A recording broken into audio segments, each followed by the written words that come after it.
请正传道。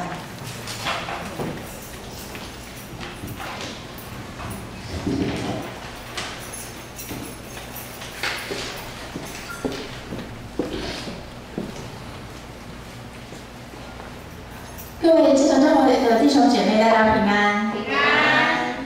今天刚刚那个长老有介绍，我是美牧师的同学，那只是因为我后来就是又念书，就是比较晚毕业这样，所以我就还是传道士这样。那今天呢，就是我们的主题经文是在约拿书4章的5到11节。约拿书4章的5到11节，大家有圣经可以稍微看一下，周报后面好像有那个台语的部分这样啊。经文好，那我们一起来读好了。于是约拿出城，坐在城的东边，在那里为自己搭了一座棚，坐在棚的荫下，要看那城究竟如何。耶和华上帝安排一棵蓖麻，使其发生高过约拿，因而遮盖他的头，救他脱离苦楚。约拿因这棵蓖麻大大喜乐。黎明，上帝却安排一条虫子咬着蓖麻，以致枯槁。日头出来的时候，上帝安排炎热的东风，日头曝晒约拿的头，使他发昏，他就为自己求死，说：“我死了比活着还好。”上帝对约拿说：“你因这棵蓖麻发怒，合乎理吗？”他说：“我发怒以至于死，都合乎理。”耶和华说：“这蓖麻不是你栽种的，也不是你培养的，一夜发生，一夜干死，你尚且爱惜。何况这尼尼微大城，其中不能分辨左右手的有12万人，并有许多牲畜，我岂能不爱惜呢？”好，我相信今天这一段就是大家读的经文，大家应该都还算熟悉嘛。这个应该说约拿书也是这个旧约的小先知书里面我们最不陌生的一点。大家如果对旧约小先知书有一点认识的话，会知道就我们有12本的小先知书这样。那大部分的可能都不见得有读过完整这样子。那为什么会这样子呢？因为这个故事是我们教会里面，如果你有参加过儿童主日学，你是从小在教会长大，那这个故事一定会在儿童主日学里面教，一定会在儿童主日学里面讲这样。这是因为约拿书跟其他先知书的内容其实非常的不一样。虽然说约拿他一样他跟其他先知一样，他是受到上帝的差遣，上帝差派他出去传讲信息，传讲上帝要他宣布的这个信息。但是呢，第一个是什么？他们针对的对象不一样。其他的先知书里面，上帝大部分是要求这些先知对以色列人来传讲信息。但是呢，约拿他的任务是什么？他的任务，他的对象是到外邦的地方去，到不是犹太人的地方去，他们就是外邦人这样的这个尼尼微大城的这个地方去。那这个跟其他的不一样的地方就是，上帝要传达给这个信息是说，只有再过40天，尼尼微就要毁灭之外，约拿书里面它大部分不是信息，它大部分是故事。约拿他自己本身的行动，他做什么，发生的事情，以及约拿跟上帝之间的对话。上帝拣选先知，上帝选一个人，然后跟他讲话，然后向他差派出去的信息。其实我们在旧约里面，我们常常可以看到有这样子的一个不只是先知书里面，我们从这个从创世纪、出埃及记开始，什么列王记这些，我们都可以看到这样子的现象。所以这件事情不太让我觉得意外。那比较不一样的是什么？是我们今天的主角，就是约拿。他不是一个听话的乖乖牌在约拿书第1章就记载说，上帝他呼召约拿前往尼尼微城，但是约拿怎么样呢？他往反方向的这个他施逃跑。为什么约拿要逃跑？为什么他反而就是要跟上帝作对这样。那关于这一点呢，其实研究圣经的学者有过很多的讨论。那其中最常被大家提到的就是关于历史的因素。这个大家不知道对于这个旧约的历史有多少的认识这样子。那在其实尼尼微城呢，它是亚述帝国当中最重要的大城市。约拿他身处的时代是在大概列王记下的这个北国的这个时期的那个北国以色列里面，耶罗波安二世的时代。当时亚述帝国它开始攻击，而且侵略以色列人。那身为以色列人的约拿呢，他或许是因为这样子的这种爱国的这种民族意识，所以他非常的不想要前往尼尼微城。不过我觉得暂时我们把这种就是历史的故事先放在一边的话，我觉得呢更值得我们来关心的可能是约拿他本身的这个性格，还有上帝跟他互动的方式。我们知道约拿书它总共有4章，它总共只有4章，它非常短的一本书这样。那如果说从戏剧或是故事的角度来看的话，我们可以说它就是一个起承转合的这个4幕的剧这样。一开始第1章的部分是上帝的话第一次临到约拿身上，但是约拿怎么样呢？他用负面的方式来回应。发生的事情就是接下来他就往反方向去逃嘛，他就逃往这个他施的船上。那海上突然间刮起大风，几乎让整艘船都沉没了。那这些在船上的外邦人呢，他们没有办法，他们只好呢把约拿丢到海里面。第2章呢，就是记载的，就是在上帝的安排下发生的这个超自然，我们所谓超自然的神迹，一条大鱼来把约拿吞到他的肚子里面去。那在这个第2章里面呢，就是约拿他是做了一个深切的悔改的这个反省的祷告，之后呢，大鱼又平安无事的把约拿吐到这个岸边。那接下来的第3章跟第4章呢，跟前面的2章有一个很工整的一个对照，这样。在第3章的第1节跟第2节，上帝的话他第2次的临到的约拿，但不一样的是，这一次呢，约拿他采取了正面的方式回应，他终于愿意就是在这个出发前往尼尼微，前面他是逃到别的地方去嘛，第3章他终于愿意出发前往尼尼微，然后开始在尼尼微大城当中来宣告这个毁灭性的灾难即将来临。那尼尼微城的反应是什么呢？尼尼微城他们这个城中的外邦人，他们用全城上下的这个悔改来回应。那第4章跟第2章的对照是上帝也施行了一个超自然的大神迹。我们刚刚读到的部分嘛，就有一棵突然间快速生长的蓖麻树，快速的用1天之内被虫子咬死，导致约拿他曝晒在这个非常炎热的这个东风之下。那也因为这样子呢，约拿他大大的向上帝来埋怨，他向上帝来生气，说为什么要这样子对我？我们从这张表格上面可以看到，这是约拿书本身的结构跟这个它的文学安排。那为什么约拿书要这样子安排呢？我会觉得它是一种为了要达成一种制造期待，然后打破期待的一种手法，一种文学的手法。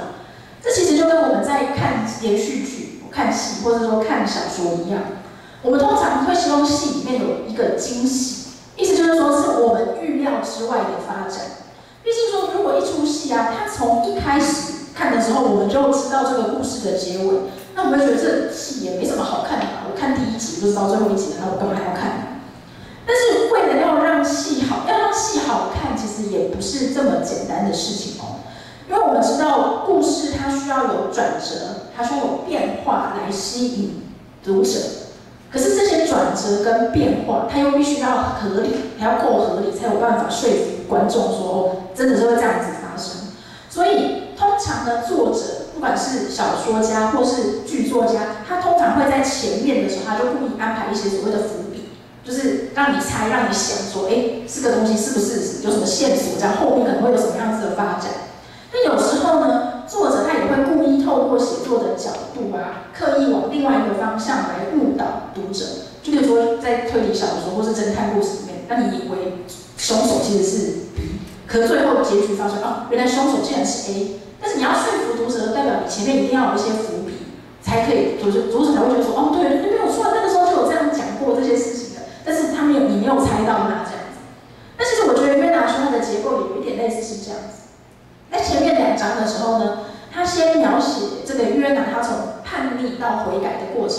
他原本开始逃跑了，然后后来他被吞到大鱼里面了，然后他终于悔改了，他愿意到这个尼尼微城来去传讲上帝的信息。那当这个，这里好，那当这个读到第3章的时候呢，我们就会觉得哦，约拿他终于就是悔改了嘛，那他应该就是会乖乖的成为一个顺服完成上帝所交托的任务。可是我们没有想到的事情是什么？我们没有想到，在第4章的时候呢，他又表现出一种非常幼稚，或者是说无赖的这个态度。他不止一次对上帝发怒，他还向上帝干嘛？求死。他说：“我死了比活着还好。”如果说我们要说到在圣经里面常常和上帝吵架的人物，我们第一个想到的其实应该不是约拿，我们第一个想到的应该会是约伯。可是呢，我们通常会对于就是约伯跟上帝的吵架，我们比较有办法同理，比较觉得比较合理。毕竟约伯的遭遇实在太凄惨了，就凄惨到就是如果今天是我们遇到像约伯发生这样的事情的时候，我们都还不见得有办法可以继续相信上帝。那相较之下呢，相比之下呢，约拿生气的理由我们就比较没有办法理解。因为当第4章写到说耶和华后悔不对尼尼微降下所说的灾难，约拿他不只是生气而已哦，他还在那个路边搭了，就是东边搭了一个棚子，然后要来看看说那个城究竟怎么样。这个反应哦，其实我会觉得很像我们现在说的那个屁孩啊，小屁孩有没有？就是事情不照他的这个期待，不照他的一开始的希望的进行的时候呢，他就开始生气，他就开始发脾气，然后开始底下我们说台语叫丢啊，就是那里你看过小孩在那里很不高兴的说不要，那感觉就不像是一个受上帝呼召的先知的态度。不过让我们更加惊讶的可能是上帝的反应，就是一个这么不受教又任性的人会是先知，我已经觉得很奇怪了。更奇怪的是，上帝他面对约拿的这种这个丢或者这个任性的时候呢，他并没有管教或是惩罚约拿，他反而是用一种类似于这种慈悲的、慈爱的父亲的态度，他不断的施展他的神迹，耐心的一步一步的引导约拿走上他应该走的路。不过，约拿真的是一个不称职的先知吗？或许我们可以试着从其他的经文来找找看线索，来试着来了解约拿这个人。在旧约圣经当中，除了约拿书之外，唯一有记载约拿事迹的经文是在列王记下的14章的25节。大家，我上面有放那个经文，大家如果看得到的话，这样。他是在说什么？他收回以色列的边界，从哈马谷直到亚拉巴海，正如耶和华以色列的神借着他仆人加特西弗亚米泰的儿子先知约拿所说的。这个直接看一句话，你们不知道他在讲什么。那其实他这个背景是在主前8世纪的时候，约拿他曾经就对，他是北国以色列人，我刚刚有讲到，他曾经预言说北国以色列他们的领土会扩张，他们的那个领地会扩张出去，这样。那个时候他们有这种战争的这个情况，这样从哈马口直到亚拉巴海，而且这件事情也真的发生了。所以他不是一个假先知啊，我们说就是他说的话都不发生，他就是一个假先知嘛。所以他是一个上帝所拣选的真的先知哦。不要被约拿书里面就觉得说他是不是就是一个不知道在干嘛的一个人？他是上帝所拣选的先知。但是在这个背景之后呢，是约拿这个后来的以色列国，他们就被亚述国侵占跟毁灭了。所以约拿他身处的那个时代是在他们要扩张又要毁灭的那个时代的那个交界当中，这样。他原本是一个以色列人的先知，他原本就是也期待着就是以色列国家必须要继续的扩张下去，这样。他身为一个以色列的先知，可是没有想到他在这边的时候，耶和华上帝却要他向这个亚述帝国发预言，就是要攻击他们、侵略他们这个亚述帝国发预言。这个对于约拿来说，他心情一定非常的不舒服，就有点像是如果今天我在台湾人，我要去跟中国人发预言的时候，我可能不见得会这么的想要去这样子，特别是如果他们现在正在侵略我们的时候。所以这个整体性上看起来说，约拿给人的印象非常的负面。那其实约拿他还有一些蛮正面或是蛮有意思的一些特色，大家可以来看一下。那第一个部分呢，是他是一个有强大的行动力的人。为什么这么说呢？我们在第1章有看到嘛，就是上帝叫他去尼尼微，他不去，你怎么办呢？他就马上逃往别的方向，马上逃往完全反方向的地方去。这个他施，圣经文告诉我们他要去他施嘛，那其实就是现在我们知道的这个西班牙。为什么会他想要去他施？就是因为西班牙这个地方，大家如果对欧洲的地理稍微有一点点概念，会知道它是在南欧的最靠近这个什么海峡，就是英国那边的那个海峡的地方。那对于那个时候活在欧亚大陆的人，这些欧洲人或是这些亚洲人来说呢，他们可以想象，他们理解到最遥远的地方就是西班牙了。因为那时候还没有这个所谓的地球地理的概念，还有美洲什么这么多州这样，那时候没有那个概念，所以他们可以想到最遥远的地方就是在西班牙。那其实，在新约里面，保罗他也有在这个罗马书有提到说，他想要到西班牙去宣教。为什么是又是西班牙？就是因为那是他们可以理解到这个世界上最遥远的地方。好，那第二个呢，就是约拿他其实呢也是一个对上帝的作为。他对上帝的全能有清晰的认知的人，他在这个海浪翻腾的这个船上，约拿他马上就意识到会发生这个灾难，是因为他的原因，因为他逃跑的原因这样子。所以呢，他也是一个某种程度上来说，他也是一个愿意承担责任的来啊，就是他这边才知道这是我的缘故，所以他就让这些人把他丢到海里面去了。那第三个呢，约拿也是一个愿意悔改的人。为什么这么说？就被推入鱼腹中的这个约拿，我们如果看到经文里面的话，他用一首诗歌，他来赞美，他来颂赞上帝，展现出他悔改的诚意。那后来呢，他也算是有愿意遵照上帝的心意呢，前往尼尼微城，尽他身为先知的职分来宣讲上帝要他传讲的信息。那最后一个。也是我会认为说我们会认为他最负面的性格就是所谓的厌世。那我不知道就是各位弟兄姐妹对这个词的了解有多少这样子。这个但其实厌世是在这个时代的年轻人常常会有的一个现象，不是说现象，或是一个倾向或是一个性格这样子。那这个状态呢，意思是说面对生命中的挫折。或是我们生活上的压力非常的无能为力，对未来的不确定感到迷茫，甚至也举甚至说我不想继续活了的这样的想法。厌世听起来虽然很消极、很负面，但是其实这并不表示说现在的年轻人他们不愿意努力，或者说是他草莓族，而是因为整体的环境跟生活让人家看不到未来，让他们看不到未来。某种程度应该说我们这个时代，这个之下的这个年轻人看不到未来。那这样子的情况呢，也不见得是我们努力就有办法解决的。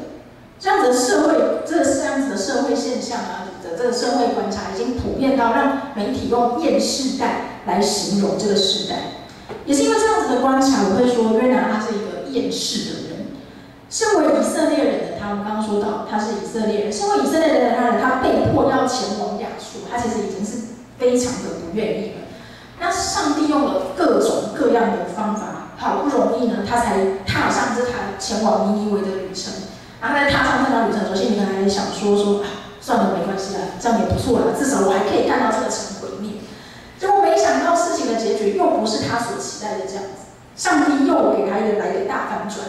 尼尼微城不但没有毁灭，他的小确幸就是这棵可以为他遮阳的蓖麻树，还莫名其妙的就被虫子给咬死了。其实从厌世到真的想死，还有一大段的距离啦。我们观察到现在的社会，其实厌世的人很多，但是真的会取短的人还是只占了其中的一小部分。其实厌世的态度更接近是一种对于我们现在的困境一筹莫展，所以对人生失去了热情，跟失去了盼望，不想要，或者是没有办法突破，所以就只想要放弃一切的这样子的一个念头。这也是约拿在这里所表现出来的态度，不管是对尼尼微城，或者是对他自己，都是。尼尼微城犯下冒犯上帝的罪恶，尼尼微城冒犯上帝，那就让他毁灭就好了。那身为先知的他传达上帝的信息没有应验，那就求上帝取他的性命吧。这样子所有的不满意，或者他对于人生的这种挫折跟失望就不会存在了。他也不需要继续的来面对他自己的失败。只不过约拿的厌世却不是上帝的心意。面对尼尼微城的悔改，上帝愿意再给他们一次机会。好。面对约拿的任性跟约拿的悖逆，上帝也没有生气，而是用他的方式告诉约拿说：死其实没有比较好，因为上帝爱惜他手所创造的人，甚至是这些牲畜、这些动物。约拿的论述，约拿的说法是：死了比活着还好。上帝把它反转，作为活着还是比毁灭，还是比死亡还要好。如果我们仔细观察约拿他所抱怨的这些事情，我们就会发现他其实有点捞过界，或者说我们说越俎代庖。怎么说呢？因为不论是尼尼微城，还是这棵蓖麻树，其实约拿都不是他们的主人啊。尼尼微城的那个12万多人，不能分辨左右手的12万多人，还有这些牲畜早就在那里了。那为他遮阳的这个蓖麻树，也是上帝让它一夜之间生长出来的。所以其实约拿对于他们要死要活要留要去哪里，都不是约拿自己说了算的。约拿其实很清楚这一点，他也因此呢他很清楚这一点，所以他也点出了上帝他的慈爱跟怜悯。他明白这样子的特性，可是呢，他还是对于他这个不如意的状态来对上帝的来发怒来生气。那上帝面对他的时候呢，他就像是一个小孩子嘛，就很像是我吃不到糖，然后我就开始在那里发脾气。那上帝对他的态度呢，也很像一个爸爸一样，就是面对这样子的愤怒的时候呢，他循循善诱的对约拿来说道理。那是因为上帝他的眼界，他的看见比约拿还要大。如果约拿连一个瞬间生长出来又死去的蓖麻树都珍惜的话，那上帝自然更加珍惜尼尼微城以及他所创造的这一切。约拿说最让我们就是津津乐道，或我们会常常讨论的地方，也很有文学价值的手法，就是上帝在跟约拿说完这一大串之后，没有告诉我们约拿他的反应跟他的回应是什么。他还是对上帝很生气呢，还是对于尼尼微城还是可以存留下来非常的愤愤不平？还是他会再一次的在上帝的面前来悔改呢？还是他会承认自己的罪恶，他自己的小性呢？放弃的太快，其实呢是除了放弃的太快，也是一种罪恶，可以这么说。除了是因为人的眼光有限之外，也是因为欠缺对上帝的信心。原来毁灭和死亡向来都不是最好的办法。上帝总是会在看似山穷水尽、没有路的时候呢，为他的百姓跟他所爱的人找出一条新的生命的活路。各位弟兄姐妹，我们确实是活在一个充满不确定和破碎的时代。我们有可能也会像约拿一样厌世的时候，我们希望可以一了百了，死了，毁灭了，就不需要再烦恼任何问题了。但是其实死没有比活着好，毁灭也不如继续的延续。或许用人的眼光来看，我们已经看不到、想不到任何方法。那就如同约拿的故事一样，神迹总是一而再、再而三的发生。对于上帝来说，没有什么事情是不可能的。让我们谦卑的来到上帝的面前，祈求这位在沙漠开江河、在旷野开道路的神，也在我们的每一个人的生命当中行使及启示。当我们厌世的时候，我们想起约拿的故事，学习用上帝的眼光来看待我们目前的困境，相信活着比死了还要好。我们一起来祷告。父神主，我们感谢你，谢谢你透过约拿的故事，透过你的神迹来对我们说话。你怜悯，你爱我们，也求你让我们学习有像你的眼光，能够知道主你的心意是如何，你能愿意让我们继续的来存留下去。我们这样子祷告，是奉靠主耶稣基督的名求。阿门。我们一起站立来唱福音诗。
起来领受上帝给我们的祝福。